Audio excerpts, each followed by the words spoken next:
Mainit naman nga na pinag-uusapan ngayon sa social media kung sino ang GOAT ng basketball. Maraming nagsasabi na si Michael Jordan, may mga nagsasabi din na si LeBron James na ng GOAT. Pero ayon naman sa mga fans ng Golden State Warriors, itong si Stephen Curry ang totoong GOAT sa henerasyon ngayon. Tunay namang nakakamangha ang kanyang nagagawa sa loob ng court at maraming nag-iidolo sa kanya at maraming ginagawa siyang inspirasyon. Siya pa nga yung itinanghal na Player of the Decade dahil sa kanyang pagbago ng takbo ng laro sa NBA. Ito ang isa sa mga rason kung bakit mayroon ding karapatan na maisali itong sa Stephen Curry sa usapang greatest of all time.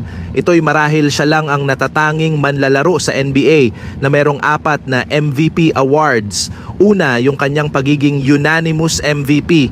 Nagkaisa, lahat siya ang pinili at naging finals MVP pa siya.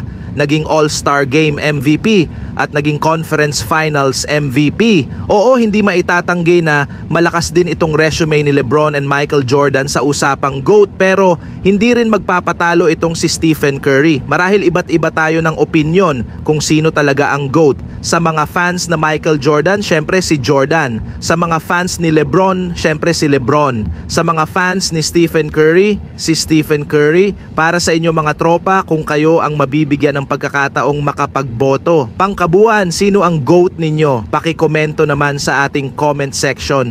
Ipinasilip naman ni Tito Mikey Reyes ang bagong 4-point line ng PBA kung saan makakakuha ang isang player ng 4 na puntos kapag matagumpay na naipasok ang tira mula dito. Yan nga ang pinakabagong dinagdag ng PBA sa kanilang rules. Ang mga ganitong range nga mga tropa ay ang mga paborito ni Stephen Curry na gumawa ng mga tira. Ito yung kanyang birada, ito yung kanyang paboritong pwestohan at kaya matik na nga kung titira si Stephen Curry at ma-foul mo pa siya. 5 points ang magagawa niya sa kanyang tinitira. Isa itong malaking hakbang para sa PBA mga idol at ito yung umani ng samot-saring reaksyon. Sa NBA naman, maraming mga tsoriyang nagsilabasan na takot raw ang NBA na maglagay ng 4-point line dahil kay Stephen Curry. Well, definitely walang ganyan mga tropa. Pero kung meron man, syempre, isa na dyan sa magbe-benefit itong sa Stephen Curry. Ngayon, ang malaking katanungan, bakit nga ba wala pang 4-point line sa NBA?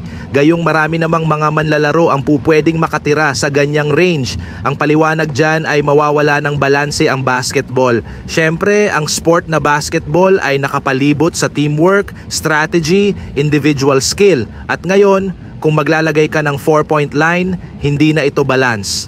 Dahil siguradong maraming mga manlalaro ang mag-aabuso na tumira na lang sa ganyang kalayo upang sila'y maka-4 na puntos. Kung ma-foul pa, 5 points matik yan. Kumbaga sa madaling salita, doon na lang sila mag-focus at hindi na maganda yung larong basketball. Hindi na balanse. Syempre, pag meron ganyan din sa NBA, mga tropa, marami talaga yung titira na dyan, especially yung mga shooter.